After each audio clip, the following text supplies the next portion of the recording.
Hello friends, আজ আমি তোমাদের জন্য লোট্টা শুটকির একটা রেসিপি নিয়ে এসেছি।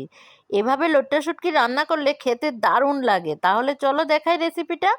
লোট্টা শুটকিগুলি ভালো করে ধুয়ে ব্লেন্ড করে নিয়েছি। এদিকে তেল গরম হয়ে গেছে, তেলে দিয়ে দিলাম রসুন। রসুনগুলি একটু ভাজা হয়ে আসলে দিয়ে দেব পেঁয়াজ কুচি। ভাজা হয়ে এসেছে, এখন দিয়ে দেব পেঁয়াজ কুচি। আমি 4টা পেঁয়াজ কেটে নিয়েছিলাম। পেঁয়াজ কুচি দিয়ে ভালো করে রসুনের সাথে ভেজে নেব।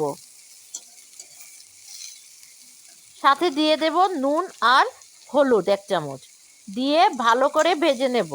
পেঁয়াজ আর রসুনটা ভাজা হয়ে এসেছে, কালারটা চেঞ্জ হয়ে গেছে। এখন দিয়ে দেব কাঁচা লঙ্কা কুচি আর সাথে দিয়ে দেব টমেটো কুচি, দিয়ে আবারও ভালো করে ভেজে নেব। দারুণ লাগে এভাবে রান্না করলে খেতে।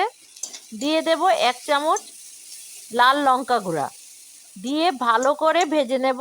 ভাজা ভাজা হয়ে এসেছে, যত ভাজা হবে তত খেতে দারুণ লাগে। এখন দিয়ে দিয়েছি শুটকিগুলি,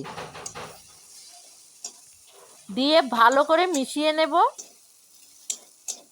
হয়ে এসেছে, অনেকটা তেলও ছেড়ে দিয়েছে। দারুণ স্বাদের হয়। এভাবে যারা খাওনি একবার বানিয়ে খেয়ে দেখবে। লোট্টা শুটকি এভাবে গরম গরম ভাতের সাথে অসাধারণ লাগে। দেখতে কি দারুণ হয়েছে, খেতেও কিন্তু খুব মজা, খুব দারুণ স্বাদের। তাহলে যারা খাওনি একবার বানিয়ে খেয়ে দেখবে। Thank you for watching.